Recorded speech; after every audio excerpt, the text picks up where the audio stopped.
Europe എന്ന ഭൂഖണ്ഡത്തെക്കുറിച്ച് അതിവിശാലമായിട്ടുള്ളൊരു പാഠഭാഗം.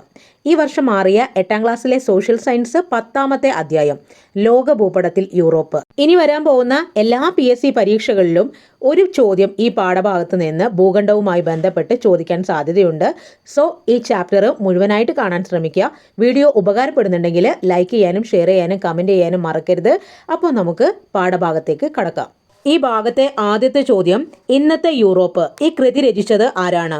1955 SK Pottekkatt ഇന്നത്തെ യൂറോപ്പ് എന്ന കൃതി രചിച്ചത്. ഇവിടെ ഓർമ്മിച്ചു വെക്കേണ്ട പോയിന്റ്സ്, 1980 ഒരു ദേശത്തിന്റെ കഥ എന്ന കൃതിക്കാണ് SK പൊറ്റക്കാടിന് ജ്ഞാനപീഠ പുരസ്കാരം ലഭിച്ചത്. G ശങ്കരക്കുറുപ്പിന് ശേഷം ജ്ഞാനപീഠ പുരസ്കാരം ലഭിച്ച എഴുത്തുകാരൻ SK പൊറ്റക്കാടാണ്. ജ്ഞാനപീഠ പുരസ്കാരം ലഭിച്ച ആദ്യ എഴുത്തുകാരനാണ് G ശങ്കരക്കുറുപ്പ്. SK പൊറ്റക്കാടിന്റെ യഥാർത്ഥ നാമം ശങ്കരൻകുട്ടി കുഞ്ഞിരാമൻ പൊറ്റക്കാട് എന്നാണ്. ശങ്കരൻകുട്ടി കുഞ്ഞിരാമൻ പൊറ്റക്കാട്. അപ്പൊ ഇത്രയും കാര്യങ്ങൾ ഇതിനോടൊപ്പം ഓർമ്മിച്ചു വെക്കുക. പിന്നെ നമ്മൾ ഈ മെയിൻ ആയിട്ട് ഈ പാഠഭാഗത്ത് യൂറോപ്പ് എന്ന ഭൂഖണ്ഡത്തെ കുറിച്ചാണ് പഠിക്കാൻ പോകുന്നത്. ഭൂഖണ്ഡം അഥവാ വൻകര, ഇനി അതല്ലെങ്കിൽ കോണ്ടിനെന്റ് എന്ന് പറയാം. അപ്പൊ ഈ ഭൂഖണ്ഡം എന്ന് പറഞ്ഞാൽ ഭൂമിയുടെ വലിയ കഷ്ണങ്ങൾ, ഭൂവൽക്കത്തിന്റെ പുറംതോടായിട്ടുള്ള ഭൂവൽക്കത്തിന്റെ ഭാഗങ്ങൾ. ഒരു മുട്ടത്തോട് പൊട്ടിച്ച് വെള്ളത്തിലിട്ടാൽ എങ്ങനെ ഇരിക്കും? അതിങ്ങനെ തെന്നി തെന്നി നീങ്ങൂലേ? അതുപോലെയാണ് ഭൂഖണ്ഡങ്ങളും. ഭൂഖണ്ഡങ്ങൾ കനം കുറഞ്ഞ പാളികളാണ്. അത് സമുദ്രങ്ങൾക്ക് ഇടയിൽ സ്ഥിതി ചെയ്യുന്ന വലിയ വിശാലമായിട്ടുള്ള കരഭാഗങ്ങളാണ്. 7 പ്രധാനപ്പെട്ട ഭൂഖണ്ഡങ്ങളാണ് ഉള്ളത്. ഏഷ്യ, ആഫ്രിക്ക, വടക്കേ അമേരിക്ക, തെക്കേ അമേരിക്ക, അന്റാർട്ടിക്ക, യൂറോപ്പ്, ഓസ്ട്രേലിയ. അപ്പോൾ ഇതിൽ യൂറോപ്പിനെ കുറിച്ചാണ് നമുക്ക് ഈ ചാപ്റ്ററിൽ ഡീറ്റെയിൽ ആയിട്ട് പഠിക്കാനുള്ളത്. വലിപ്പത്തിൽ 6ാം സ്ഥാനത്തുള്ള ഭൂഖണ്ഡമാണ് യൂറോപ്പ്. അപ്പോൾ യൂറോപ്പിനെ കുറിച്ച് കൂടുതൽ കാര്യങ്ങൾ നമുക്ക് പഠിക്കാം. ഇവിടെ നമുക്ക് ലോക ഭൂപടം തന്നിട്ടുണ്ട്. എന്നിട്ട് താഴെ കുറച്ച് ചോദ്യങ്ങളും തന്നിട്ടുണ്ട്. ലോക ഭൂപടം നിരീക്ഷിച്ച് താഴെ പറയുന്ന ചോദ്യങ്ങൾക്ക് ഉത്തരം കണ്ടെത്തുക. യൂറോപ്പിന്റെ കിഴക്ക് ഭാഗത്ത് സ്ഥിതി ചെയ്യുന്ന ഭൂഖണ്ഡം. ഓർമ്മിച്ചു വെക്കുക, യൂറോപ്പിന്റെ കിഴക്ക് ഭാഗത്ത് സ്ഥിതി ചെയ്യുന്ന ഭൂഖണ്ഡം ഏതാണ്? ഏഷ്യയാണ്. ഏഷ്യ. ഇനി ഏഷ്യയുടെ പടിഞ്ഞാറ് ഭാഗത്ത് സ്ഥിതി ചെയ്യുന്ന ഭൂഖണ്ഡം ചോദിച്ചാലോ? അത് യൂറോപ്പാണ്. യൂറോപ്പിനെയും ഏഷ്യയെയും തമ്മിൽ വേർതിരിക്കുന്നത് യുറാൽ പർവ്വത നിരയാണ്. ഇനി അടുത്ത ചോദ്യം, യൂറോപ്പിന്റെ പടിഞ്ഞാറ് ഭാഗത്ത് സ്ഥിതി ചെയ്യുന്ന സമുദ്രം. യൂറോപ്പിന്റെ പടിഞ്ഞാറ് ഭാഗത്ത് സ്ഥിതി ചെയ്യുന്ന സമുദ്രം ഏതാണ്? അറ്റ്ലാന്റിക് ആണ്. അറ്റ്ലാന്റിക് സമുദ്രം. അടുത്ത ചോദ്യം, യൂറോപ്പിന്റെ വടക്ക് ഭാഗത്ത് സ്ഥിതി ചെയ്യുന്ന സമുദ്രം. യൂറോപ്പിന്റെ വടക്ക് ഭാഗത്ത് സ്ഥിതി ചെയ്യുന്ന സമുദ്രമാണ് ആർട്ടിക് സമുദ്രം. അടുത്തത്, യൂറോപ്പിന്റെ തെക്ക് ഭാഗത്ത് സ്ഥിതി ചെയ്യുന്ന കടല്. യൂറോപ്പിന്റെ തെക്ക് ഭാഗത്ത് സ്ഥിതി ചെയ്യുന്ന കടലാണ് മെഡിറ്ററേനിയൻ കടൽ. അപ്പം മെഡിറ്ററേനിയൻ കാലാവസ്ഥ യൂറോപ്പിലെ മുന്തിരി കൃഷിക്കൊക്കെ വളരെ സ്യൂട്ടബിൾ ആണ് എന്ന് നമ്മൾ ഒരുപാട് വീഡിയോസിൽ പഠിച്ചിട്ടുണ്ട്. അപ്പോൾ അതും കൂടെ ഇതിൻ്റെ കൂടെ ഓർമ്മിച്ച് വെക്കുക. മെഡിറ്ററേനിയൻ കടലാണ് യൂറോപ്പിന്റെ തെക്ക് ഭാഗത്ത് സ്ഥിതി ചെയ്യുന്നത്. അടുത്തത് യൂറോപ്പിന്റെ അടിസ്ഥാന വിവരങ്ങളാണ്. യൂറോപ്പ് ഏകദേശം 10,355,000 സ്ക്വയർ കിലോമീറ്ററിൽ വ്യാപിച്ചു കിടക്കുന്നു. യൂറോപ്പിന്റെ വിസ്തൃതി ലോകരാജ്യങ്ങളെ വെച്ച് നോക്കുമ്പോൾ 7% മാത്രമാണ്. നമ്മൾ പറഞ്ഞല്ലോ വലിപ്പത്തിൽ 6ാം സ്ഥാനത്തുള്ള ഭൂഖണ്ഡമാണ് യൂറോപ്പ് എന്ന്. അപ്പോൾ യൂറോപ്പിന്റെ ഒരു ഏരിയ എന്ന് പറയുന്നത് 10,355,000 സ്ക്വയർ കിലോമീറ്റർ ആണ്. ഏഷ്യ ഭൂഖണ്ഡത്തിന്റെ പടിഞ്ഞാറ് ഭാഗത്തിന്റെ തുടർച്ചയായിട്ടാണ് യൂറോപ്പ് നിലകൊള്ളുന്നത്. അപ്പോൾ യൂറോപ്പിനെയും ഏഷ്യയെയും ചേർത്ത് യുറേഷ്യ എന്നാണ് വിളിക്കുന്നത് കേട്ടോ. യുറേഷ്യ. യൂറോപ്പിനെ ലോകത്തിന്റെ കേന്ദ്രമായിട്ടാണ് കണക്കാക്കുന്നത്. അപ്പോൾ ഗ്രീക്ക് റോമൻ പണ്ഡിതന്മാരാണ് ലോകത്തിന്റെ കേന്ദ്രമായിട്ട് യൂറോപ്പിനെ കണക്കാക്കിയിട്ടുള്ളത്. 2000 വർഷങ്ങൾക്ക് മുമ്പ് ഗ്രീക്കുകാരും റോമാക്കാരും നിർമ്മിച്ച ലോക ഭൂപടങ്ങളിൽ യൂറോപ്പിനെ ഭൂഖണ്ഡമായിട്ട് രേഖപ്പെടുത്തിയിട്ടുണ്ടായിരുന്നു. അതുകൊണ്ടാണ് പുരാതന കാലം മുതൽക്ക് യൂറോപ്പിനെ ഒരു ഭൂഖണ്ഡമായിട്ട് കണക്കാക്കുന്നത്. യൂറോപ്പിന്റെ അക്ഷാംശ സ്ഥാനം, അതായത് ലാറ്റിറ്റ്യൂഡ് പൊസിഷൻ 35 ഡിഗ്രി നോർത്തിനും 72 ഡിഗ്രി നോർത്തിനും ഇടയിലാണ്. ഇനി രേഖാംശ സ്ഥാനം, അതായത് ലോഞ്ചിറ്റ്യൂഡ് 25 ഡിഗ്രി വെസ്റ്റിനും 65 ഡിഗ്രി ഈസ്റ്റിനും ഇടയിലാണ് യൂറോപ്പ് സ്ഥിതി ചെയ്യുന്നത്. അടുത്തത് യൂറോപ്പിന്റെ സ്ഥാനം. യൂറോപ്പിന്റെ സ്ഥാനം നമ്മൾ തുടക്കത്തിലേ പറഞ്ഞു. യൂറോപ്പിന്റെ വടക്ക് ഭാഗത്ത് ആർട്ടിക് സമുദ്രവും പടിഞ്ഞാറ് ഭാഗത്ത് അറ്റ്ലാന്റിക് സമുദ്രവും തെക്ക് ഭാഗത്ത് മെഡിറ്ററേനിയൻ കടലുമാണ് സ്ഥിതി ചെയ്യുന്നത്. ഇനി യൂറോപ്പിന്റെ കിഴക്ക് ഭാഗത്താണ് ഏഷ്യ സ്ഥിതി ചെയ്യുന്നത്. ഏഷ്യനെയും യൂറോപ്പിനെയും തമ്മിൽ വേർതിരിക്കുന്നത് യുറാൽ പർവ്വത നിരയും കരിങ്കടലും കാസ്പിയൻ കടലുമാണ് കേട്ടോ. കരിങ്കടല്, കാസ്പിയൻ കടല്, യുറാൽ പർവ്വത നിരയാണ് യൂറോപ്പിന്റെ കിഴക്ക് ഭാഗത്ത് വരുന്നത്. അപ്പോൾ യൂറോപ്പിന്റെ കിഴക്ക് ഭാഗത്ത് വരുന്നത് കൊണ്ട് തന്നെ യൂറോപ്പിനെ ഏഷ്യയിൽ നിന്ന് വ്യക്തമായിട്ട് വേർതിരിക്കുന്നത് എന്തൊക്കെയാണ്? കരിങ്കടല്, കാസ്പിയൻ കടല്, യുറാൽ പർവ്വത നിര. പണ്ട് യൂറോപ്യന്മാർ സമുദ്ര സഞ്ചാരത്തിലൂടെ ലോകരാജ്യങ്ങൾ ചുറ്റാൻ തീരുമാനിച്ചപ്പോൾ അവർക്ക് തുർക്കികൾ ഈ കോൺസ്റ്റാന്റിനോപ്പിൾ പിടിച്ചടക്കുന്നത് വരെ അതുവഴി വരായിരുന്നു. എന്നാൽ പിന്നീട് തുർക്കികൾ 1453 കോൺസ്റ്റാന്റിനോപ്പിൾ പിടിച്ചടക്കിയപ്പോഴാണ് ഈ അറ്റ്ലാന്റിക് സമുദ്രം വഴിയുള്ള യാത്ര ലോക പര്യടനത്തിന് വേണ്ടിയിട്ട് ഈ യൂറോപ്യന്മാർ തിരഞ്ഞെടുത്തത്. അടുത്തതായി ഓർമ്മിച്ചു വെക്കുക, യൂറോപ്പിലെ ഏറ്റവും വലിയ രാജ്യം റഷ്യയാണ്. യൂറോപ്പിലെ എന്നല്ല, ലോകത്തിലെ തന്നെ ഏറ്റവും വലിയ രാജ്യം ഏതാണ്? റഷ്യ. റഷ്യയുടെ ഭൂവിസ്തൃതിയുടെ 25% മാത്രമാണ് യൂറോപ്പിൽ ഉൾപ്പെടുന്നത്. റഷ്യയുടെ ഭൂവിസ്തൃതിയുടെ 25% മാത്രമാണ് യൂറോപ്പിൽ ഉൾപ്പെടുന്നത്. റഷ്യയുടെ ബാക്കി ഭാഗം വരുന്നത് ഏഷ്യയിലാണ്. ഓർമ്മിച്ചു വെക്കുക, യൂറോപ്പിലെ ഏറ്റവും വലിയ രാജ്യം റഷ്യയാണ്. റഷ്യയുടെ ഭൂവിസ്തൃതിയുടെ 25% മാത്രമാണ് യൂറോപ്പിലുള്ളത്. ബാക്കി എവിടെയാണ്? ഏഷ്യയിലാണ്. യുറാൽ പർവ്വതനിരയുടെ പടിഞ്ഞാറുള്ള ഏഷ്യൻ പ്രദേശമാണ് യൂറോപ്പിൽ ഉൾപ്പെടുന്നത്. യൂറോപ്പിൽ ഉൾപ്പെടുന്ന റഷ്യയുടെ ഭാഗം ഏതാണ്? പടിഞ്ഞാറ് ഭാഗമാണ് കേട്ടോ, പടിഞ്ഞാറ്. ഈ ഭാഗത്തെ യൂറോപ്യൻ റഷ്യ എന്ന പേരിലാണ് അറിയപ്പെടുന്നത്. റഷ്യൻ ജനതയുടെ 75% ജീവിക്കുന്നത് യൂറോപ്യൻ റഷ്യയിലാണ്. റഷ്യയിലെ ഏറ്റവും വലിയ പട്ടണങ്ങൾ മോസ്കോ, സെന്റ് പീറ്റേഴ്സ്ബർഗ്. ഓർമ്മിച്ചു വെക്കുക, ഈ മോസ്കോയും സെന്റ് പീറ്റേഴ്സ്ബർഗും സ്ഥിതി ചെയ്യുന്നത് യൂറോപ്യൻ റഷ്യയിലാണ്. കൂടാതെ ഉക്രൈൻ, ഫ്രാൻസ്, സ്പെയിന്, സ്വീഡൻ ഇവ വലിപ്പത്തിൽ മുന്നിൽ നിൽക്കുന്ന യൂറോപ്യൻ രാജ്യങ്ങളാണ്. അടുത്തത് യൂറോപ്പിൻ്റെ ഭൂപ്രകൃതിയാണ്. യൂറോപ്പിൻ്റെ ഭൂപ്രകൃതി അനുസരിച്ച് യൂറോപ്പിനെ 4 ഭാഗങ്ങളായിട്ടാണ് തിരിച്ചിരിക്കുന്നത്. വടക്ക് പടിഞ്ഞാറൻ കുന്നുകൾ, ഉത്തര യൂറോപ്യൻ സമതലങ്ങൾ, മധ്യ ഉന്നത തടങ്ങൾ, ആൽപൈൻ പർവ്വതനിരകൾ. അപ്പോൾ വടക്ക് പടിഞ്ഞാറൻ കുന്നുകൾ, ഉത്തര യൂറോപ്യൻ സമതലങ്ങൾ, മധ്യ ഉന്നത തടങ്ങൾ, ആൽപൈൻ പർവ്വതനിരകൾ. ഇങ്ങനെയാണ് യൂറോപ്പിൻ്റെ ഭൂപ്രകൃതിയെ തരംതിരിച്ചിരിക്കുന്നത്. അപ്പോൾ ആദ്യം നമുക്ക് വടക്ക് പടിഞ്ഞാറൻ കുന്നുകളെക്കുറിച്ച് നോക്കാം. യൂറോപ്പിൻ്റെ വടക്ക് പടിഞ്ഞാറ് ഭാഗം പീഠഭൂമിയാണ്. പ്രത്യേകിച്ച് ആ പീഠഭൂമി വ്യാപിച്ചു കിടക്കുന്നത് നോർവേ, സ്വീഡൻ, ഫിൻലാൻഡ് തുടങ്ങിയ രാജ്യങ്ങളിലായാണ്. ഇനി ഈ പീഠഭൂമി അറിയപ്പെടുന്നത് സ്കാൻഡിനേവിയൻ പീഠഭൂമി എന്നാണ്. അപ്പോൾ ഇതൊരു സഞ്ചാരികളുടെ അല്ലെങ്കിൽ വിനോദസഞ്ചാരത്തിൻ്റെ കേന്ദ്രം കൂടിയാണ് സ്കാൻഡിനേവിയൻ പീഠഭൂമി. കാരണം ഈ ഭാഗത്ത് ഹിമാനികൾ, വളരെ വേഗത്തിൽ ഒഴുകുന്ന നദികൾ, മനോഹരമായ വനങ്ങൾ, തടാകങ്ങളൊക്കെ നിറഞ്ഞ പ്രദേശമാണ്.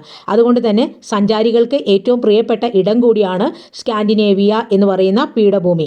പിന്നെ അവിടുത്തെ ഒരു പ്രത്യേകത, ഹിമാനീകരണത്തിൻ്റെയും അപക്ഷയത്തിൻ്റെയും ഫലമായിട്ട് രൂപം കൊള്ളുന്ന ഉരുണ്ട തലപ്പോട് കൂടിയതും നേരിയ ചരിവുള്ളതുമായ കുന്നുകൾ ഈ പ്രദേശങ്ങളിൽ കൂടുതലായിട്ട് കാണപ്പെടുന്നുണ്ട്. ഇങ്ങനെ കാണപ്പെടുന്ന ഈ കുന്നുകളെ വിളിക്കുന്ന പേര് ഫിയോഡ് എന്നാണ്. ഫിയോഡ്. നേരത്തെ നമ്മൾ അപക്ഷയം, ഹിമാനീകരണം അതൊക്കെ പറഞ്ഞിട്ടുണ്ടായിരുന്നു. അപക്ഷയം എന്ന് പറഞ്ഞാൽ ക്ഷയം സംഭവിക്കുക ശിലകൾക്ക്. അത് 3 തരത്തിലാണ്: രാസികം, ജൈവികം, ഭൗതികം. അങ്ങനെയാണ് ശിലകൾക്ക് എന്ത് സംഭവിക്കുന്നത്? വെതറിങ് അഥവാ അപക്ഷയം സംഭവിക്കുന്നത്. അപ്പോൾ ഈ അപക്ഷയം സംഭവിക്കുന്നതിൻ്റെ ഫലമായിട്ട് മഴ, മഞ്ഞ്, ഹിമാനികളൊക്കെ എന്ത് ചെയ്യും? ആ മാലിന്യങ്ങൾ ഒരു സ്ഥലത്ത് നിന്ന് മറ്റൊരു സ്ഥലത്തോട്ട് ഇങ്ങനെ വഹിച്ചുകൊണ്ട് പോകും. ആ പ്രോസസ്സിനെ ഇറോഷൻ എന്ന് പറയും. അപ്പോൾ ഇറോഷൻ്റെ ഫലമായിട്ടും ഡെപ്പോസിഷൻ അഥവാ നിക്ഷേപണത്തിന്റെ ഫലമായിട്ടും ലാൻഡ് ഫോംസ് അല്ലെങ്കിൽ ഭൂരൂപങ്ങൾ ഉണ്ടാകാറുണ്ട്. ഫിയോഡ് അപരദന ഭൂരൂപമാണ്. ഈ ഒരു ഭൂരൂപത്തിൻ്റെ നിർമ്മിതിക്ക് കാരണമാകുന്ന ബാഹ്യശക്തിയാണ് ഹിമാനി. ഹിമാനി എന്ന് പറഞ്ഞാൽ വലിയ പരന്ന മഞ്ഞുപാളികളെയാണ് ഹിമാനി എന്ന് പറയുന്നത്. ഹിമാനികളുടെ അപരദനത്തിന്റെ ഫലമായിട്ട് തന്നെയാണ് യൂരൂപ താഴ്വരകൾ രൂപം കൊള്ളുന്നത്. യൂരൂപ താഴ്വരകൾ, ഫിയോഡൊക്കെ ഹിമാനികളുടെ അപരദന പ്രക്രിയയുടെ ഫലമായിട്ട് രൂപം കൊള്ളുന്നവയാണ്. ഫിയോഡുകൾ രൂപം കൊള്ളുന്നത് ഉയർന്ന അക്ഷാംശ പ്രദേശങ്ങളിലെ സമുദ്ര തീരങ്ങളിലാണ് കേട്ടോ. അപ്പോൾ ഇത് ഒരു ഹിമകൃത താഴ്വരയാണെന്ന് ആലോചിച്ച് വെക്കുക. ഉഷ്ണ ശീതജല പ്രവാഹങ്ങൾ കൂടിച്ചേരുന്ന പ്രദേശങ്ങളിലെ ഫിയോയിഡുകളിൽ ധാരാളം പ്ലവകങ്ങൾ കാണപ്പെടുന്നുണ്ട്. ഈ പ്ലവകങ്ങൾ മത്സ്യങ്ങളുടെ ആഹാരം കൂടി ആയതുകൊണ്ട് പ്ലവകങ്ങൾ വളരുന്ന ഏരിയയിൽ ധാരാളം മത്സ്യങ്ങളും കാണപ്പെടും. അറ്റ്ലാന്റിക് സമുദ്രത്തിലെ ഗ്രാൻഡ് ബാങ്ക് എന്ന് പറയുന്നത് മത്സ്യബന്ധനത്തിന് പേര് കേട്ട സ്ഥലമാണ്. അവിടെയാണ് എന്ത് ചെയ്യുന്നത്? ഈ ശീതജല പ്രവാഹവും അതുപോലെ ഉഷ്ണജല പ്രവാഹവും കൂടെ സംയോജിക്കുന്നത്. അപ്പോൾ ഇങ്ങനെ ഉഷ്ണജല പ്രവാഹം, ശീതജല പ്രവാഹം സംയോജിക്കുന്ന സ്ഥലങ്ങളിലാണ് മത്സ്യം കൂടുതലായിട്ട് വളരുന്നത്. അതുകൊണ്ട് തന്നെ സ്കാൻഡിനേവിയ എന്ന് പറയുന്ന ആ ഒരു പ്രദേശം മത്സ്യബന്ധനത്തിന് പേര് കേട്ട സ്ഥലം കൂടിയാണ്. ചലിക്കുന്ന മഞ്ഞുപാളികളാണ് ഹിമാനികൾ. ഹിമാനികളുടെ ചലനത്തിന്റെ ഫലമായിട്ട് വ്യത്യസ്ത തരം ഭൂരൂപങ്ങൾ ഉണ്ടാകുന്നുണ്ട്. മൊറൈന്, സിർക്ക്, ഫിയോയിഡൊക്കെ, യു ഷേപ്പ് താഴ്വര, ഇതൊക്കെ എന്തിനു ഉദാഹരണമാണ്? ഹിമാനികളുടെ പ്രവർത്തന ഫലമായിട്ടുണ്ടാകുന്ന ഭൂരൂപങ്ങളാണ്. പിന്നെ അപക്ഷയം എന്താണെന്ന് നമ്മൾ പറഞ്ഞു. ഭൂമിയുടെ ഉപരിതലത്തിലെ ശിലകളിൽ ഉണ്ടാകുന്ന ഭൗതികമായോ രാസികമായോ ജൈവികമായോ ഉണ്ടാകുന്ന വിഘടനത്തെയാണ് അല്ലെങ്കിൽ ശിഥിലീകരണത്തെയാണ് അപക്ഷയം എന്ന് പറയുന്നത്. ശിലകൾ, കല്ലൊക്കെ പൊടിഞ്ഞു പോവുക, അതാണ് അപക്ഷയം. അതിന് കാരണമാകുന്നത് ഭൗതിക ശക്തികളായിരിക്കാം, രാസിക അതായത് കെമിക്കലായിട്ടുള്ള എന്തെങ്കിലും മൂലകങ്ങളുടെയൊക്കെ പ്രവർത്തനം കൊണ്ടായിരിക്കാം, അതും അല്ലെങ്കിൽ മണ്ണിലൊക്കെ മരങ്ങളുടെ വേര് ആഴ്ന്നിറങ്ങുന്നത് കൊണ്ടും ഇങ്ങനെ വിഘടനം ശിലകൾക്ക് സംഭവിക്കാറുണ്ട്.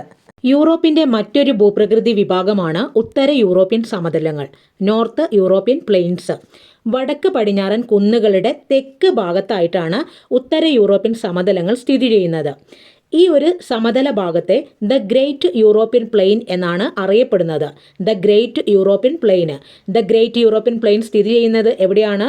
വടക്ക് പടിഞ്ഞാറൻ കുന്നുകളുടെ തെക്ക് ഭാഗത്ത്. ഉത്തര യൂറോപ്യൻ സമതലം വ്യാപിച്ചു കിടക്കുന്നത് കിഴക്ക് യുറാൽ പർവ്വതം മുതൽ പടിഞ്ഞാറ് അറ്റ്ലാന്റിക് സമുദ്രം വരെയാണ്. ഓർമ്മിച്ചു വെക്കുക, കിഴക്ക് യുറാൽ പർവ്വതം മുതൽ പടിഞ്ഞാറ് അറ്റ്ലാന്റിക് സമുദ്രം വരെ വ്യാപിച്ചു കിടക്കുന്ന യൂറോപ്പിന്റെ ഭൂപ്രകൃതി വിഭാഗമാണ് ഉത്തര യൂറോപ്യൻ സമതലങ്ങൾ. ഈ സമതല ഭാഗത്ത് ചെറിയ കുന്നുകളും കാണപ്പെടുന്നുണ്ട്.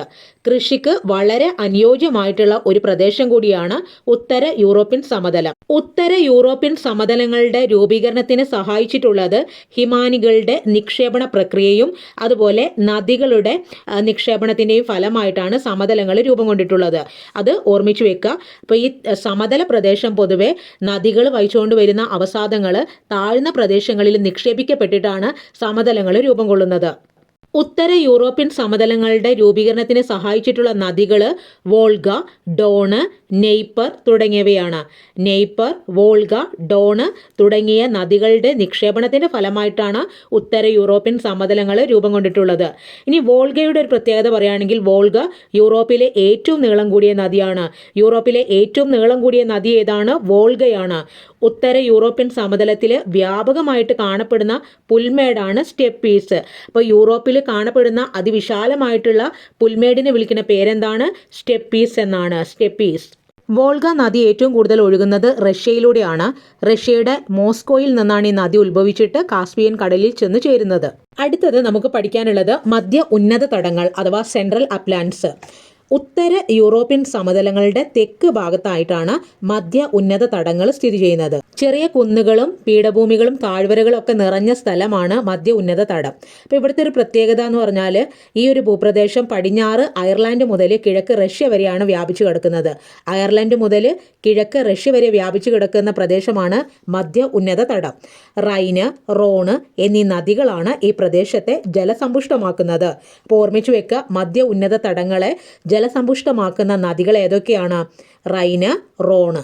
മധ്യ ഉന്നത തടത്തിലെ പ്രധാനപ്പെട്ട ലാൻഡ് ഫോംസ് അഥവാ ഭൂരൂപങ്ങളാണ് ഇനി നമുക്ക് പഠിക്കാനുള്ളത്. അത് നന്നായിട്ട് പഠിച്ചു വെച്ചോളണം. ഇപ്പോൾ France, Belgium, Germany, Spain, check republic ഈ രാജ്യങ്ങളിലൊക്കെ ആയിട്ടാണ് മധ്യ ഉന്നത തടത്തിലെ പ്രധാനപ്പെട്ട ഭൂരൂപങ്ങൾ കാണപ്പെടുന്നത്. അത് ഏതൊക്കെയാണെന്ന് നമുക്ക് നോക്കാം. ഇവിടെ ആദ്യം പഠിച്ചു വെക്കേണ്ടത് റൈൻ താഴ്വര, വോസ്ഗസ് പർവ്വതങ്ങൾ, ജുറാ പർവ്വതങ്ങൾ, സെൻട്രൽ മാസിഫ് പീഠഭൂമി. അതൊക്കെ ഫ്രാൻസിലാണ് കാണപ്പെടുന്നത് കേട്ടോ. റൈൻ താഴ്വര, വോസ്ഗസ് പർവ്വതങ്ങൾ, ജുറാ പർവ്വതങ്ങൾ, സെൻട്രൽ മാസിഫ് പീഠഭൂമി. ഇതൊക്കെ എവിടെയാണ്? ഫ്രാൻസിൽ. ഇനി അടുത്തത് ആൻഡീസ് പർവ്വതനിരകൾ. ആൻഡീസ് പർവ്വതങ്ങൾ എവിടെയാണ്? ബെൽജിയത്തിലാണ് സ്ഥിതി ചെയ്യുന്നത്. അടുത്തത് black forest. Black forest, hours പർവ്വതങ്ങൾ ഇതെല്ലാം സ്ഥിതി ചെയ്യുന്നത് ജർമ്മനിയിലാണ്. ബ്ലാക്ക് ഫോറസ്റ്റ്, ഹാർസ് പർവ്വതങ്ങൾ. പിന്നെ മസേറ്റ പീഠഭൂമി സ്പെയിനിലാണ്. ബൊഹീമിയൻ പീഠഭൂമി അത് ചെക്ക് റിപ്പബ്ലിക്കിലാണ്. അപ്പോൾ ഇവിടെ ഓർമ്മിച്ചു വെക്കേണ്ട കാര്യങ്ങൾ, മധ്യ ഉന്നത തടത്തിലെ പ്രധാനപ്പെട്ട ഭൂരൂപങ്ങൾ ചോദിച്ചാൽ പർവ്വതങ്ങളും പീഠഭൂമികളുമാണ് മധ്യ ഉന്നത തടത്തിൽ കൂടുതലായിട്ടും ഉള്ളത്. അടുത്തത് ജുറാ പർവ്വതം. ജുറാ പർവ്വതത്തിന് ആ പേര് കിട്ടാൻ കാരണം ദിനോസറുകളുടെ കാലഘട്ടത്തിൽ ഉണ്ടായിരുന്ന കല്ലുകളുടെയൊക്കെ അവശിഷ്ടങ്ങൾ ഈ ജുറാ പർവ്വത നിരയിൽ നിന്ന് കണ്ടെത്തിയിട്ടുണ്ട്. അതായത് ഏകദേശം 143 ദശലക്ഷം വർഷങ്ങൾക്ക് മുമ്പുണ്ടായിരുന്ന ശിലകൾ. അതുകൊണ്ടാണ് ഈ പർവ്വതത്തിന് ജുറാ എന്ന പേര് ലഭിച്ചത്. അടുത്തത് ഈ ഭാഗത്തൊരു ചോദ്യമുണ്ട്. മധ്യ ഉന്നത തടത്തിൽ ഉൾപ്പെട്ട പീഠഭൂമികൾ സ്ഥിതി ചെയ്യുന്ന രാജ്യങ്ങൾ. പീഠഭൂമികൾ സ്ഥിതി ചെയ്യുന്ന രാജ്യങ്ങൾ ഏതൊക്കെയാണ്? ഒന്ന് സെൻട്രൽ മാസിഫ് പീഠഭൂമിയാണ്, അത് ഫ്രാൻസിലാണ് സ്ഥിതി ചെയ്യുന്നത്. രണ്ടാമത്തത് മസേറ്റ പീഠഭൂമി, അത് സ്പെയിനിലാണ്. മൂന്നാമത്തത് ബൊഹിമിയൻ പീഠഭൂമി, അത് ചെക്ക് റിപ്പബ്ലിക്കിലാണ് സ്ഥിതി ചെയ്യുന്നത്. അടുത്തത് ആൽപൈൻ പർവ്വതനിരകൾ. ആൽപൈൻ പർവ്വതനിരകൾ മധ്യ ഉന്നത തടത്തിന് തെക്ക് ഭാഗത്താണ് സ്ഥിതി ചെയ്യുന്നത്.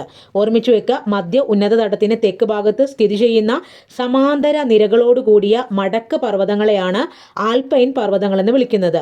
അപ്പോൾ ആൽപൈൻ പർവ്വതനിരകൾ ഏത് തരം പർവ്വതങ്ങളാണ്? മടക്ക് പർവ്വതങ്ങളാണ്, ഫോൾഡ് മൗണ്ടെയ്ൻസ് ആണ്. ഈ പർവ്വതനിര വ്യാപിച്ചു കിടക്കുന്നത് പടിഞ്ഞാറ് അറ്റ്ലാന്റിക് സമുദ്രം മുതൽ കിഴക്ക് കാസ്പിയൻ കടൽ വരെയാണ്. പടിഞ്ഞാറ് അറ്റ്ലാന്റിക് സമുദ്രം മുതൽ കിഴക്ക് കാസ്പിയൻ കടൽ വരെ വ്യാപിച്ചിരിക്കുന്ന പർവ്വതനിരയാണ് ആൽപൈൻ പർവ്വതനിരകൾ. ആൽപൈൻ പർവ്വതനിരയിലെ പ്രധാനപ്പെട്ട പർവ്വതങ്ങളാണ് ആൽപ്സ്, കോക്കസസ്, കാർപാർത്യൻ തുടങ്ങിയവ. ആൽപ്സ്, കോക്കസസ്, കാർപാർത്യൻ തുടങ്ങിയ പർവ്വതനിരകൾ സ്ഥിതി ചെയ്യുന്നത് ആൽപൈൻ പർവ്വതനിരകളിലാണ്. ഇനി കോക്കസസ് പർവ്വതനിരയിലെ മൗണ്ട് എൽബ്രസ് ആണ് യൂറോപ്പിലെ ഏറ്റവും ഉയരം കൂടിയ കൊടുമുടി. ഓർമ്മിച്ചു വെക്കുക, യൂറോപ്പിലെ ഏറ്റവും ഉയരം കൂടിയ കൊടുമുടി ഏതാണ്? കോക്കസ് പർവ്വതനിരയിലെ മൗണ്ട് എൽബ്രസ്. ഡ്രാക്കുള കോട്ട അത് സ്ഥിതി ചെയ്യുന്നത് കാർപാർത്യൻ പർവ്വതനിരയിലാണ് കേട്ടോ. കാർപാർത്യൻ പർവ്വതനിരയിൽ. ഡ്രാക്കുള എന്ന നോവൽ എഴുതിയത് ഐറിഷ് എഴുത്തുകാരനായ ബ്രാം സ്റ്റോക്കർ ആണ്. ബ്രാം സ്റ്റോക്കർ 1897 ഈ നോവൽ എഴുതിയത്. ഡ്രാക്കുള എന്ന നോവൽ എഴുതിയത് 1897. ഡ്രാക്കുള എന്ന നോവലിലെ പ്രധാനപ്പെട്ട കഥാപാത്രമായിട്ടുള്ള നായകൻ ആരാണ്? ജോനാഥൻ ഹാർക്കർ ആണ്. Jonathan Harker. പിന്നെ അടുത്തത് മടക്ക് പർവ്വതങ്ങളെ കുറിച്ചാണ് പഠിക്കാനുള്ളത്. ഭൂമിയുടെ പുറംപാളിയാണ് ഏത്? ഭൂവൽക്കം. ഭൂവൽക്കവും മാൻഡിലിൻ്റെ ഉപരിഭാഗം, ഭൂവൽക്കം, മാൻഡില്, കാമ്പൊക്കെ ഭൂമിയുടെ പാളികളാണ്. അതിലേറ്റവും പുറമെയുള്ള പാളിയാണ് ഭൂവൽക്കം. ഭൂവൽക്കത്തിന് തൊട്ട് താഴെയാണ് മാൻഡില്. മാൻഡിലിന് ഏറ്റവും താഴെ, അതായത് ഭൂമിയുടെ ഉൾഭാഗം, അതാണ് എന്തെന്ന് പറയുന്നത്? കാമ്പ്. അപ്പോൾ ഇവിടെ ഭൂവൽക്കവും പിന്നെ മാൻഡിലിൻ്റെ ഉപരിഭാഗവും ചേർന്നതാണ് ശിലാമണ്ഡലം. ശിലാമണ്ഡലം ഖരാവസ്ഥയിലാണ് കാണപ്പെടുന്നത് കേട്ടോ. അപ്പോൾ ഇതിൻ്റെ ശിലാമണ്ഡലം എന്ന് പറഞ്ഞാൽ നമുക്കറിയാം, ഭൂഖണ്ഡങ്ങളുടെ മാപ്പ് നമ്മൾ നോക്കുമ്പം എല്ലാം നേരത്തെ നമ്മൾ പറഞ്ഞു ഇങ്ങനെ കഷ്ണം കഷ്ണമായിട്ടല്ലേ കിടക്കുന്നത്. അപ്പോൾ ഈ സമുദ്രചലനം, ഭൂമിയുടെ അടിയിൽ നിന്നുള്ള പ്രഷറൊക്കെ കാരണം ഇവയ്ക്ക് എന്ത് സംഭവിക്കുന്നുണ്ട്? എല്ലായ്പ്പോഴും ഇത് ചലനത്തിന് വിധേയമാകുന്നുണ്ട്. അങ്ങനെ ചലനത്തിന് വിധേയമാകുമ്പം ഒന്നുകിൽ ഈ ഭൂഖണ്ഡ ഭാഗങ്ങൾ അകന്നു പോകും, അല്ലെങ്കിൽ അടുത്ത് വരും, അല്ലെങ്കിൽ പരസ്പരം ഇങ്ങനെ ഉരസി തെന്നി നീങ്ങും. ആ രീതിയിലാണ് ചലനം സംഭവിക്കുന്നത്. അപ്പോൾ അത്തരം ചലനത്തിൻ്റെ ഫലമായിട്ട് ഭൂഖണ്ഡ ഭാഗങ്ങൾ പരസ്പരം അടുത്തേക്ക് വരികയും അവ യോജിച്ച് സാന്ദ്രത കൂടിയ ഭാഗം എന്ത് ചെയ്യും? അടിയിലോട്ട്, അതായത് താഴ്ന്നു പോകും, ബാക്കിയുള്ള ഭാഗം ഉയർന്നു വരികയും ചെയ്യും. അപ്പോൾ അതിൻ്റെ ഫലമായിട്ടാണ് മടക്ക് പർവ്വതങ്ങൾ രൂപപ്പെടുന്നത്. അപ്പോൾ ഈ മടക്ക് പർവ്വതത്തിന് ഉദാഹരണമാണ് ഹിമാലയം. ശിലാമണ്ഡല ഫലകങ്ങൾ എന്നാണ് ഇത്തരം വലിയ കരഭാഗത്തെ വിളിക്കുന്ന പേര് കേട്ടോ. ഈ ശിലാമണ്ഡല ഫലകത്തിന് ഏകദേശം 100 കിലോമീറ്ററാണ് അതിൻ്റെ കനം പറയുന്നത്. അടുത്തതായി ഇവിടെ ഒരു ചാർട്ട് നമുക്ക് കംപ്ലീറ്റ് ചെയ്യാൻ തന്നിട്ടുണ്ട്. യൂറോപ്പിൻ്റെ പ്രധാന ഭൂപ്രകൃതി വിഭാഗങ്ങൾ. അപ്പോൾ ഇവിടെ ഓർമ്മിച്ച് വെക്കുക, വടക്ക് പടിഞ്ഞാറൻ കുന്നുകൾ, അവിടെ വരുന്നത് ഫിയോയിഡ്, അതുപോലെ യൂരൂപ താഴ്വരകൾ. ഇനി രണ്ടാമത്തത് ഉത്തര യൂറോപ്യൻ സമതലം, അവിടെ പുൽമേടുകളായ സ്റ്റെപ്പീസ്, പിന്നെ ഗ്രേറ്റ് യൂറോപ്യൻ സമതലവും വരുന്നുണ്ട്. പിന്നെ മധ്യ ഉന്നത തടം, അവിടെ പീഠഭൂമി, താഴ്വരകളൊക്കെയാണ് കാണപ്പെടുന്നത്. മസേറ്റ ഒക്കെ വരുന്നത് എവിടെയാണ്? അത് മധ്യ ഉന്നത തടത്തിലാണ്. പിന്നെ ആൽപൈൻ പർവ്വതനിരയിൽ കാണപ്പെടുന്നത് മടക്ക് പർവ്വതം, പിന്നെ ഡ്രാക്കുള കോട്ട. അടുത്തത് നമുക്ക് യൂറോപ്പിലെ കാലാവസ്ഥ, നൈസർഗിക സസ്യജന്തുജാലങ്ങളെ കുറിച്ചാണ് പഠിക്കാനുള്ളത്. അപ്പോൾ യൂറോപ്പിലെ മിതമായ വേനൽക്കാലം, താരതമ്യേന കഠിനമായ ശൈത്യകാലമാണ് അനുഭവപ്പെടുന്നത്. ഓർമ്മിച്ചു വെക്കുക, മിതമായ വേനൽക്കാലം, താരതമ്യേന കഠിനമായ ശൈത്യകാലം. പിന്നെ ഓർമ്മിച്ചു വെക്കുക, അക്ഷാംശ സ്ഥാനം, ഭൂപ്രകൃതി, സമുദ്രത്തിന്റെ സാന്നിധ്യം, ഇവയൊക്കെ എന്തിനെ സ്വാധീനിക്കുന്നുണ്ട്? കാലാവസ്ഥയെ സ്വാധീനിക്കുന്ന ഘടകങ്ങളാണ്. ലോകത്ത് മരുഭൂമി ഇല്ലാത്ത ഭൂഖണ്ഡമാണ് യൂറോപ്പ്. യൂറോപ്പിൽ എന്തില്ല? മരുഭൂമി ഇല്ല. മരുഭൂമി ഇല്ലാത്ത ഭൂഖണ്ഡം യൂറോപ്പാണ്. പിന്നെ ഉയർന്ന അക്ഷാംശ സ്ഥാനം, പർവ്വതങ്ങളുടെ സ്വാധീനം, ഇവ വടക്കും കിഴക്കും ഭാഗങ്ങളിൽ വരണ്ട ശൈത്യ കാലാവസ്ഥയ്ക്ക് കാരണമാകുന്നുണ്ട്. യൂറോപ്പിലെ വരണ്ട ശൈത്യ കാലാവസ്ഥയ്ക്ക് കാരണമാകുന്നത് ഉയർന്ന അക്ഷാംശ സ്ഥാനം, പർവ്വതങ്ങളുടെ സാന്നിധ്യം തുടങ്ങിയവയാണ്. എന്നാൽ യൂറോപ്പിന്റെ തെക്ക് പടിഞ്ഞാറ് ഭാഗങ്ങളിൽ മിതമായ കാലാവസ്ഥ അനുഭവപ്പെടാൻ കാരണം അവിടെ സമുദ്രത്തിന്റെ സ്വാധീനം ഉള്ളതുകൊണ്ടാണ്. അടുത്തത് എന്താണ് വർഷണം? തുടർച്ചയായി ഘനീകരണത്തിലൂടെ ജലകണികകൾ മേഘങ്ങളിൽ നിന്ന് മോചിക്കപ്പെട്ട് ഭൂമിയിലേക്ക് ഖരദ്രവ്യ രൂപത്തിൽ പതിക്കുന്ന പ്രക്രിയയാണ് വർഷണം. മഴയുടെ രൂപത്തിൽ, മഞ്ഞുവീഴ്ചയുടെ രൂപത്തിൽ, പിന്നെ മഞ്ഞുവീഴ്ച, ഹിമവൃഷ്ടി, അതിൻ്റെ രൂപത്തിൽ, ആലിപ്പഴം, ഈ രീതിയിലൊക്കെയാണ് വർഷണം ഭൂമിയിലേക്ക് എത്തുന്നത്. പിന്നെ ഉഷ്ണ മരുഭൂമി, ശീത മരുഭൂമി. മരുഭൂമി എന്ന് പറയുമ്പോൾ മഴ പെയ്യാത്ത 25 സെൻറ്റിമീറ്ററിൽ കുറവ് മഴ പെയ്യുന്ന പ്രദേശങ്ങളാണ് മരുഭൂമികൾ. മിക്കവാറും മരുഭൂമികൾ ഈ ഒരു സമതല പ്രദേശങ്ങളുടെയൊക്കെ പടിഞ്ഞാറ് ഭാഗത്തോട്ടാണ് മരുഭൂമികൾ കാണപ്പെടുന്നത്. അപ്പം മരുഭൂമിയിൽ ശൈത്യമുള്ള മരുഭൂമിയുണ്ട്, സഹാറ പോലെ ചൂടേറിയ മരുഭൂമികളുണ്ട്. ഇപ്പം ലഡാക്ക്, അന്റാർട്ടിക്കൊക്കെ എന്താണ് ശൈത്യ മരുഭൂമിക്ക് ഉദാഹരണമാണ്. അടുത്തത് യൂറോപ്പിൽ അനുഭവപ്പെടുന്ന കാലാവസ്ഥ അനുസരിച്ചിട്ട് പ്രധാനമായിട്ടും 5 കാലാവസ്ഥാ മേഖലകളാണ് ഉള്ളത്. അതിലൊന്ന് തുന്ദ്ര കാലാവസ്ഥാ മേഖല അഥവാ ആർട്ടിക് കാലാവസ്ഥാ മേഖല, 2 ഉപ ആർട്ടിക് കാലാവസ്ഥ അഥവാ ടൈഗെ കാലാവസ്ഥ, ഇനി 3 കിഴക്കൻ യൂറോപ്യൻ കാലാവസ്ഥ, പടിഞ്ഞാറൻ യൂറോപ്യൻ കാലാവസ്ഥ, മെഡിറ്ററേനിയൻ കാലാവസ്ഥ എന്നിങ്ങനെ 5 രീതിയിൽ തരംതിരിച്ചിട്ടുണ്ട്. ആദ്യത്തെ വിഭാഗം ആർട്ടിക് കാലാവസ്ഥ അഥവാ തുന്ദ്ര കാലാവസ്ഥാ മേഖല. ഇപ്പോൾ യൂറോപ്പിൻ്റെ ആർട്ടിക് പ്രദേശങ്ങളിലാണ് തുന്ദ്ര കാലാവസ്ഥ അനുഭവപ്പെടുന്നത്. തണുപ്പുള്ള ഹ്രസ്വമായ വേനൽക്കാലം, ചെറിയ വേനൽക്കാലവും വളരെ ദൈർഘ്യമേറിയ ശൈത്യകാലവുമാണ് ആർട്ടിക് കാലാവസ്ഥയുടെ പ്രത്യേകത. ഹ്രസ്വമായ വേനൽക്കാലം, ദൈർഘ്യമേറിയ ശൈത്യകാലമാണ് ആർട്ടിക് കാലാവസ്ഥയുടെ പ്രത്യേകത. ആർട്ടിക് കാലാവസ്ഥാ മേഖലയിൽ വേനൽക്കാലത്ത് താപനില 10 ഡിഗ്രി സെൽഷ്യസും ശൈത്യകാലത്ത് താപനില -25 ഡിഗ്രി സെൽഷ്യസ് മുതൽ -40 ഡിഗ്രി സെൽഷ്യസ് വരെയാണ് അനുഭവപ്പെടുന്നത്. ഉത്തരഭാഗത്ത്, ഭൂമിയുടെ ഉത്തരഭാഗം അഥവാ ഉത്തര ധ്രുവം, ആ ഒരു മേഖല കേന്ദ്രീകരിച്ചാണ് ആർട്ടിക് കാലാവസ്ഥ അനുഭവപ്പെടുന്നത്. അതുകൊണ്ട് തന്നെ ശൈത്യകാലത്ത് ഇവിടുത്തെ ഒരു പ്രത്യേകത 5 മുതൽ 6 മാസം വരെ സൂര്യപ്രകാശം ലഭിക്കില്ല. നമ്മൾ നേരത്തെ പറഞ്ഞിട്ടുണ്ട്, ധ്രുവപ്രദേശങ്ങളിൽ 6 മാസം പകലാണെങ്കിൽ 6 മാസം അവിടെ രാത്രിയാണ്. സൂര്യപ്രകാശം താരതമ്യേന കുറവായിരിക്കും. ആർട്ടിക് മേഖലയിലെ തണുപ്പ് അതികഠിനമാണെന്ന് കാണിക്കുന്ന ഒരു ചിത്രമാണിത്.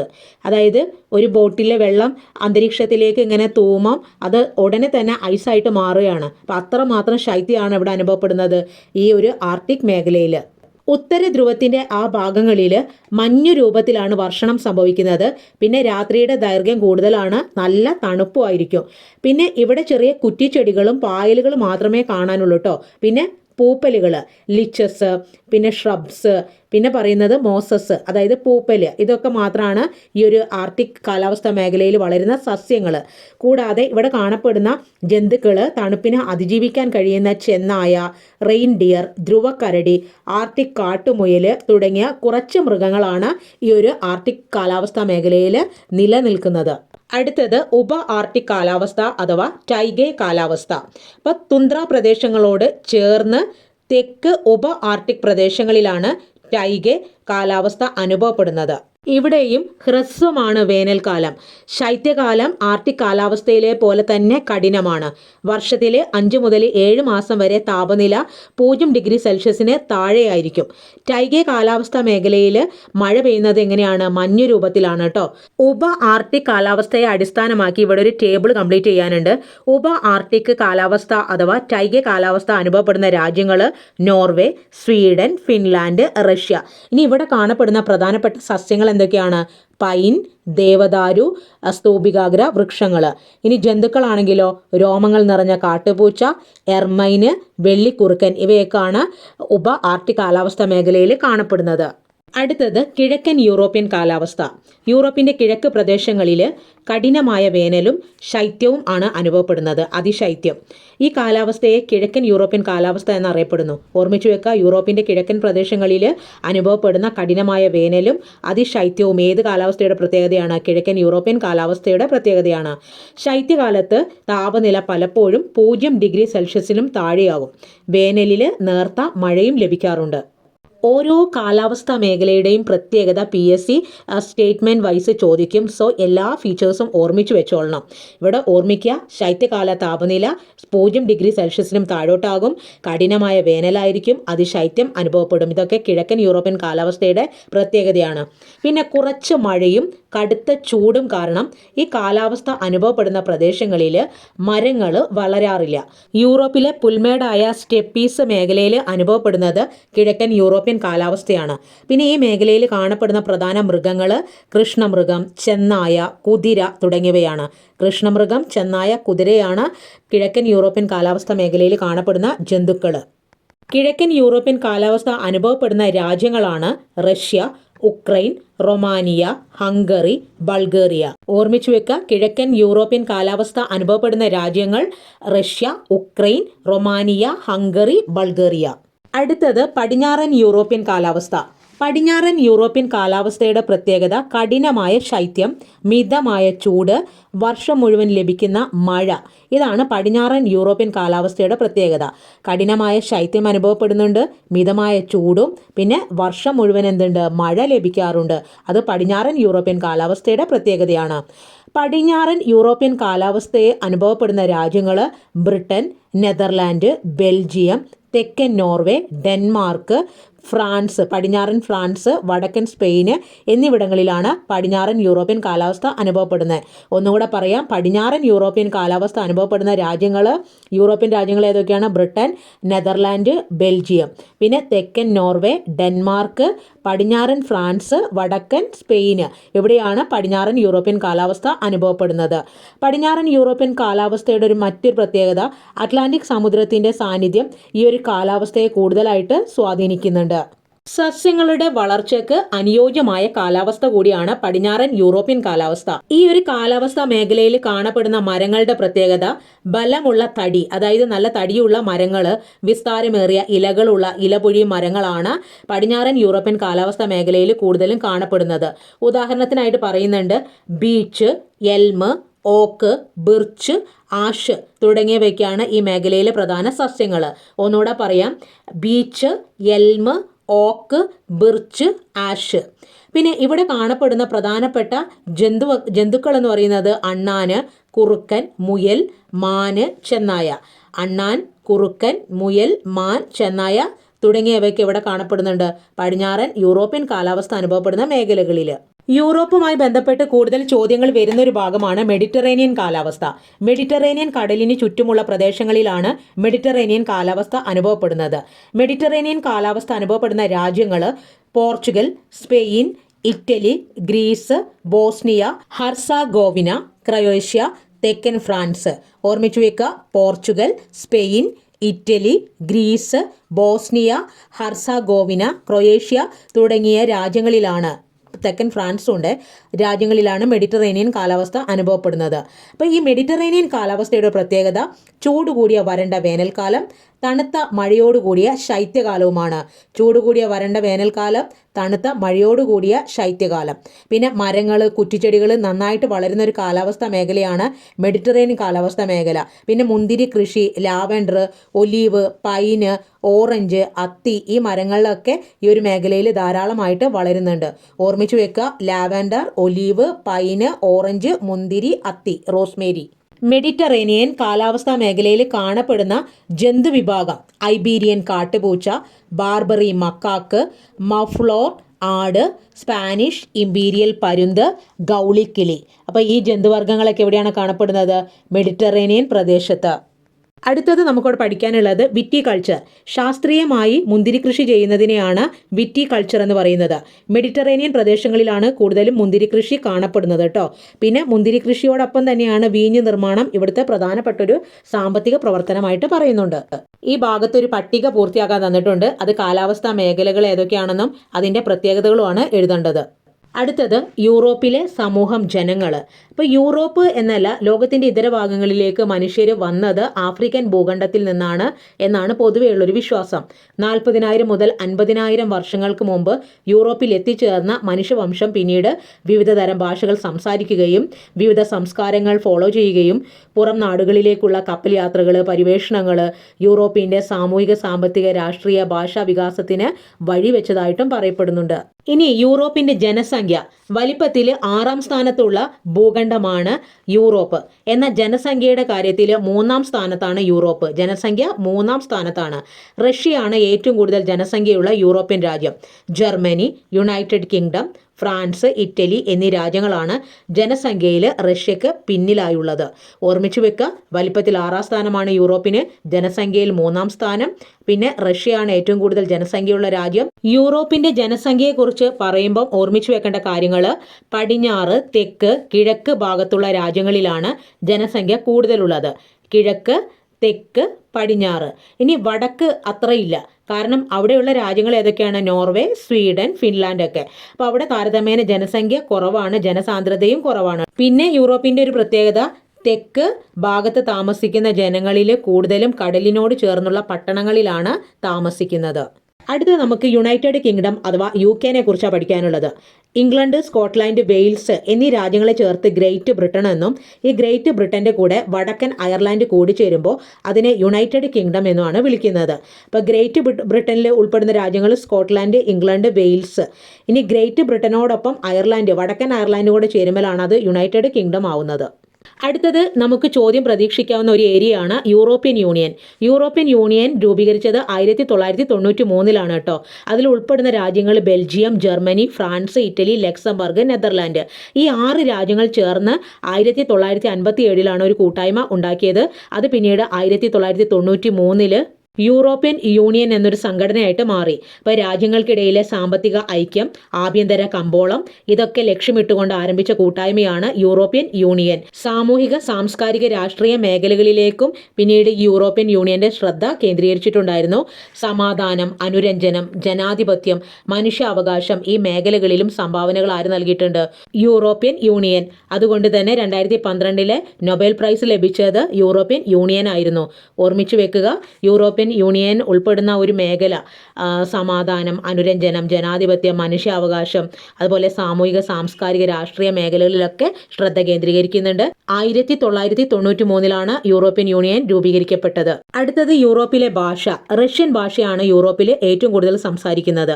ഇതിനു പുറമെ German, French, Italian, English, Spanish ഈ ഭാഷകളും വ്യാപകമായിട്ട് സംസാരിക്കുന്നുണ്ട്. യൂറോപ്യൻ രാജ്യങ്ങളിലേക്കുള്ള കുടിയേറ്റം വളരെ കൂടുതലാണ്. ആഫ്രിക്ക, മധ്യേഷ്യ, തെക്കേ ഏഷ്യ ഈ രാജ്യങ്ങളിൽ നിന്നൊക്കെയാണ് ഏറ്റവും കൂടുതൽ ആളുകൾ യൂറോപ്യൻ യൂണിയനിലേക്ക് കുടിയേറുന്നത്. അടുത്തത് യൂറോപ്പിലെ കൃഷി രീതികളെ കുറിച്ചാണ് നമുക്ക് പഠിക്കാനുള്ളത്. യൂറോപ്പിലെ കൃഷി തീവ്ര കൃഷി, വ്യാപക കൃഷി, മിശ്ര കൃഷി എന്നിങ്ങനെ 3 വിഭാഗമായിട്ടാണ് തിരിച്ചിരിക്കുന്നത് കേട്ടോ. തീവ്ര കൃഷി അഥവാ ഇൻറ്റൻസീവ് ഫാമിംഗ്, വ്യാപക കൃഷി അഥവാ എക്സ്റ്റെൻസീവ് ഫാമിംഗ്, മിശ്ര കൃഷി അഥവാ മിക്സ്ഡ് ഫാമിംഗ്. അതിനകത്ത് തീവ്ര കൃഷി എന്ന് പറയുമ്പം ജനസാന്ദ്രത കൂടിയ പ്രദേശങ്ങളിൽ മികച്ച സാങ്കേതിക വിദ്യ ഉപയോഗിച്ച് കൂടുതൽ ഉൽപ്പാദനം നടത്തുന്ന കൃഷിരീതിയാണ് തീവ്ര കൃഷി. ഇനി വ്യാപക കൃഷി എന്ന് പറഞ്ഞാലോ, അതിവിശാലമായ പ്രദേശങ്ങളിൽ വാണിജ്യ അടിസ്ഥാനത്തിൽ നടത്തുന്ന യന്ത്രവൽകൃത ധാന്യ കൃഷിയാണ് വ്യാപക കൃഷി. ഇനി അടുത്തത് മിശ്ര കൃഷി എന്ന് പറഞ്ഞാൽ കൃഷിയോടൊപ്പം മൃഗപരിപാലനവും നടത്തുന്ന രീതി. തീവ്ര കൃഷി ഏറ്റവും കൂടുതൽ മെഡിറ്ററേനിയൻ കാലാവസ്ഥ അനുഭവപ്പെടുന്ന രാജ്യങ്ങളിലാണ് കൃഷി ചെയ്യുന്നത്. ഓറഞ്ച്, ഒലീവ്, മുന്തിരി എന്നിവയാണ് തീവ്ര കൃഷിയിൽ പ്രധാനമായിട്ട് കൃഷി ചെയ്യുന്നത്. അടുത്തത് വ്യാപക കൃഷിയാണെങ്കിൽ വടക്കൻ യൂറോപ്പിലെ സ്റ്റെപ്പീസ് പുൽമേടുകളിലാണ് വ്യാപക കൃഷി കൂടുതലായിട്ട് നടക്കുന്നത്. ഗോതമ്പാണ് പ്രധാനപ്പെട്ട ധാന്യവിള. പിന്നെ ബാർലി, ചോളം, ഓട്സ് ഒക്കെയാണ് വ്യാപക കൃഷിയിൽ കൃഷി ചെയ്യുന്നത്.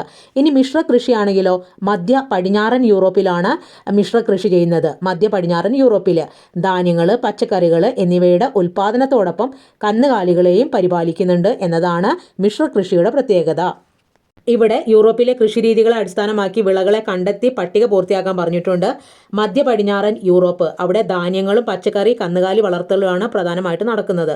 ഇനി മെഡിറ്ററേനിയൻ പ്രദേശങ്ങളിലാണെങ്കിൽ ഓറഞ്ച്, ഒലീവ്, മുന്തിരിയാണ് പ്രധാന വിളകൾ. സ്റ്റെപ്പീസ് പുൽമേടുകളിൽ ഗോതമ്പ്, ബാർലി, ഓട്സ്, ചോളമാണ് പ്രധാന വിളകൾ. അടുത്തത് മത്സ്യബന്ധനം. യൂറോപ്പിലെ മത്സ്യബന്ധനം വളരെ പേര് കേട്ടതാണ്.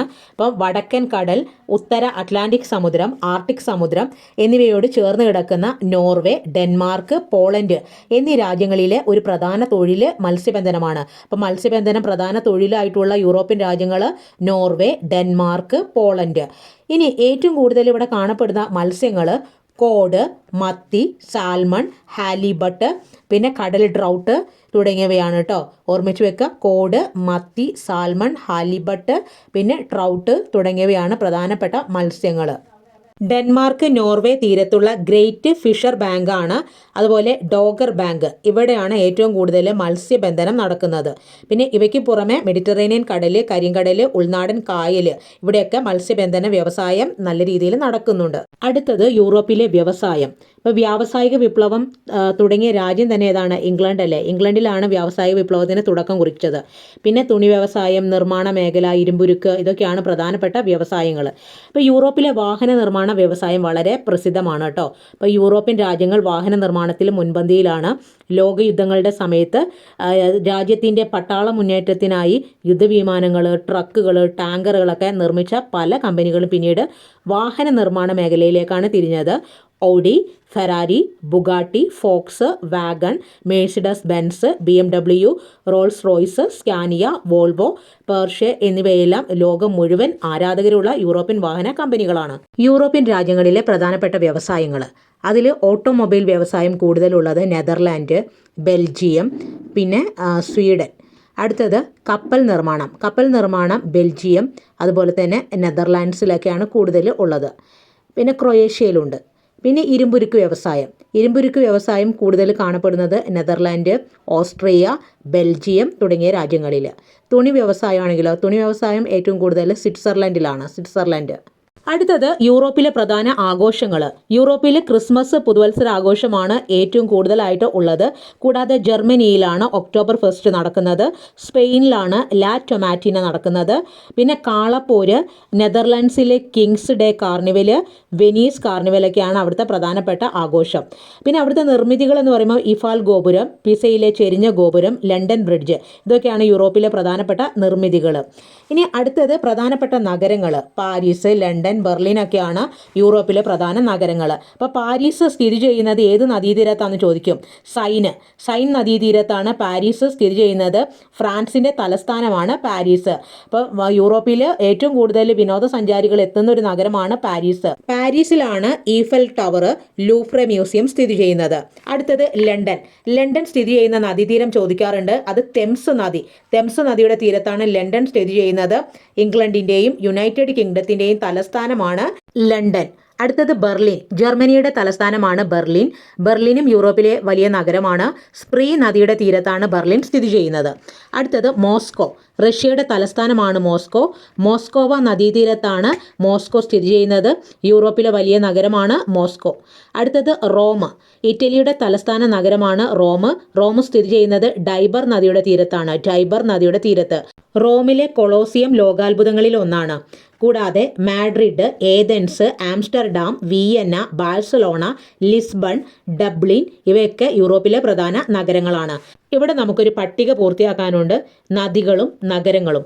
തെംസ് നദിയുടെ തീരത്താണ് ലണ്ടൻ, ടൈബർ നദിയുടെ തീരത്താണ് റോം, മോസ്കോവ നദിയുടെ തീരത്താണ് മോസ്കോ പട്ടണം, സൈൻ നദിയുടെ തീരത്താണ് പാരീസ്, സ്പ്രീ നദിയുടെ തീരത്താണ് ബെർലിൻ. PSC ചോദിക്കാറുള്ളൊരു ചോദ്യമാണ് 1000 തടാകങ്ങളുടെ നാട് ഫിൻലാൻഡാണ്. 100,000-ലധികം തടാകങ്ങളും നിരവധി നദികളും വിശാലമായ ചതുപ്പ് നിലങ്ങളും നിറഞ്ഞതാണ് ഫിൻലാൻഡ്. ഫിൻലാൻഡിന്റെ തെക്ക് ബാൾട്ടിക് കടലും ഫിൻലാൻഡ് കടലിടുക്കും തെക്ക് പടിഞ്ഞാറായി ബോൾത്തിനിയ കടലിടുക്കുമാണ് സ്ഥിതി ചെയ്യുന്നത്. ഇവിടുത്തെ ഭൂപ്രകൃതി, കാലാവസ്ഥയും സംസ്കാരവും നിരവധി വിനോദസഞ്ചാരികളെ ഇങ്ങോട്ട് ആകർഷിക്കുന്നുണ്ട്. ഒരുപാട് പരിമിതികൾ ഉണ്ടായിട്ടും ഇന്ന് ലോകരാജ്യങ്ങളിലെ സന്തോഷ സൂചികയിലൊക്കെ മുന്നിട്ട് നിൽക്കുന്ന രാജ്യമാണ് ഫിൻലാൻഡ്. ഫിൻലാൻഡിൻ്റെ അയൽ രാജ്യങ്ങളാണ് റഷ്യ, സ്വീഡൻ, നോർവേ, എസ്റ്റോണിയ തുടങ്ങിയ രാജ്യങ്ങൾ. ഫിൻലാൻഡിൽ പൊതുവെ ആർട്ടിക് കാലാവസ്ഥ, ഉപ ആർട്ടിക് കാലാവസ്ഥയാണ് അനുഭവപ്പെടുന്നത്. അതിശൈത്യം, മഞ്ഞുവീഴ്ച വടക്ക് ഭാഗങ്ങളിലെ ജനജീവിതം വളരെ ബുദ്ധിമുട്ടാക്കുന്നുണ്ടെങ്കിലും ഫിൻലാൻഡിൻ്റെ കടലിനോട് ചേർന്ന പ്രദേശങ്ങളിലാണ് ഏറ്റവും കൂടുതൽ ജനവാസ മേഖലകൾ ഉള്ളത്. പിന്നെ ഫിൻസ് എന്ന് വിളിക്കപ്പെടുന്ന ഫിൻലാൻഡ് ജനതയുടെ 1/5 തലസ്ഥാനമായ ഹെൽസിങ്കിലാണ് വസിക്കുന്നത്. അപ്പോൾ ഓർമ്മിച്ചു വെക്കുക, ഫിൻലാൻഡിൻ്റെ തലസ്ഥാനം ഹെൽസിങ്ക്. ഫിൻലാൻഡിലെ തദ്ദേശീയരെ അറിയപ്പെടുന്നത് ഫിൻസ് എന്ന പേരിലാണ്. ഫിൻസ് ലോകത്തിലെ പ്രധാന ജനവാസ മേഖലകൾ പലതും തീരപ്രദേശങ്ങളിലാണ് സ്ഥിതി ചെയ്യുന്നത്. അതിൻ്റെ കാരണം അവിടെ അവർക്ക് ജീവിക്കാനുള്ള നല്ല സൗകര്യമുണ്ട്. മത്സ്യബന്ധനം തന്നെയാണ് പ്രധാനം. പിന്നെ യാത്രാ സൗകര്യങ്ങളൊക്കെ. ഫിൻലാൻഡിൻ്റെ മറ്റൊരു പ്രത്യേകത, ഫിൻലാൻഡിൻ്റെ 2/3 ഭാഗവും വനപ്രദേശമാണ്. പ്രകൃതി വിഭവങ്ങൾ ഇവിടെ കുറവാണ്. പിന്നെ പീറ്റ് കൽക്കരിയാണ് ഇവിടെ കാണപ്പെടുന്നത് കേട്ടോ. ഫിൻലാൻഡിൽ കാണപ്പെടുന്ന കൽക്കരി പീറ്റ് കൽക്കരിയാണ്. ശൈത്യം നല്ല കഠിനമായതുകൊണ്ട് തന്നെ ഊർജ്ജത്തിൻ്റെ ഉപയോഗം വളരെ കൂടുതലാണ്. രാജ്യത്തെ ഊർജ്ജത്തിൻ്റെ പ്രധാന സ്രോതസ് എന്ന് പറയുന്നത് ജലവൈദ്യുതിയാണ്. എന്നാൽ ശൈത്യം വൈദ്യുതി ഉൽപ്പാദനത്തിന് തടസ്സം സൃഷ്ടിക്കുന്നു. കഠിനമായ ശൈത്യവും നിരന്തരമായ മഞ്ഞുവീഴ്ചയും നിർമ്മാണ പ്രവർത്തനത്തിനും ഗതാഗതത്തിനും തടസ്സങ്ങൾ സൃഷ്ടിക്കുകയും നിർമ്മാണ ചെലവ് വർദ്ധിപ്പിക്കും. എന്നിരുന്നാലും ഇത്രയും പരിമിതികൾ ഉണ്ടായിട്ടും 2024 ഐക്യരാഷ്ട്ര സംഘടന ഘടനയുടെ ലോക സന്തോഷ സൂചികയിൽ വേൾഡ് ഹാപ്പിനെസ് ഇൻഡെക്സിൽ ഫിൻലാൻഡാണ് ഒന്നാമതുള്ള രാജ്യം. അപ്പോൾ 7ാം തവണയാണ് ഫിൻലാൻഡിന് ഈ ഒരു നേട്ടം കൈവരിക്കാൻ സാധിക്കുന്നത്. അടുത്തത് എങ്ങനെയാണ് സന്തോഷ സൂചിക തയ്യാറാക്കുന്നത്? അപ്പോൾ സന്തോഷ സൂചിക അഥവാ ഹാപ്പിനെസ് ഇൻഡെക്സിന്റെ മാനദണ്ഡങ്ങൾ ആളോഹരി വരുമാനം, സാമൂഹ്യ പിന്തുണ, ആരോഗ്യകരമായ ആയുർദൈർഘ്യം, സ്വാതന്ത്ര്യം, ദാനശീലം, അഴിമതി, ഈ ഘടകങ്ങളെയൊക്കെ അടിസ്ഥാനമാക്കിയാണ് സന്തോഷ സൂചിക തയ്യാറാക്കുന്നത്. വേൾഡ് ഹാപ്പിനെസ് ഇൻഡെക്സിൽ പിന്നിലുള്ള, അതായത് ഫിൻലാൻഡിന് പിന്നിലുള്ള രാജ്യങ്ങൾ നോർവേ, സ്വീഡൻ, ഡെൻമാർക്ക്, ഐസ്ലാൻഡ് തുടങ്ങിയ രാജ്യങ്ങളാണ് കേട്ടോ. അപ്പോൾ ആദ്യ 10 സ്ഥാനങ്ങളിലായിട്ട് ഉള്ളത് തന്നെ യൂറോപ്യൻ രാജ്യങ്ങളാണ്. അപ്പോൾ ഇവിടെ ആലോചിച്ച് വെക്കുക, ഏറ്റവും കൂടുതൽ സൗകര്യങ്ങളെ ഉപയോഗപ്പെടുത്തി നല്ല രീതിയിൽ ജീവിക്കുന്ന ആളുകളാണ് യൂറോപ്പിൽ ഉള്ളത്. അപ്പോൾ ഓർമ്മിച്ച് വെക്കേണ്ട കാര്യം, ഈ പാഠഭാഗം വളരെ ഇമ്പോർട്ടൻ്റ് ആണ്. ഇതിനകത്ത് ഒരുപാട് കാര്യങ്ങൾ പഠിക്കാനുണ്ട്. നന്നായിട്ട് പഠിക്കുക. ഇനി വരുന്ന LGSനും LDCക്കും പിന്നെ ഡിഗ്രി ലെവലിനും ഒക്കെ പ്രതീക്ഷിക്കാവുന്ന ചോദ്യങ്ങൾ ഈ പാഠഭാഗത്തുണ്ട്. വീഡിയോ യൂസ്ഫുൾ ആണെങ്കിൽ ലൈക്ക് ചെയ്യാനും ഷെയർ ചെയ്യാനും കമൻറ്റ് ചെയ്യാനും മറക്കരുത്. താങ്ക്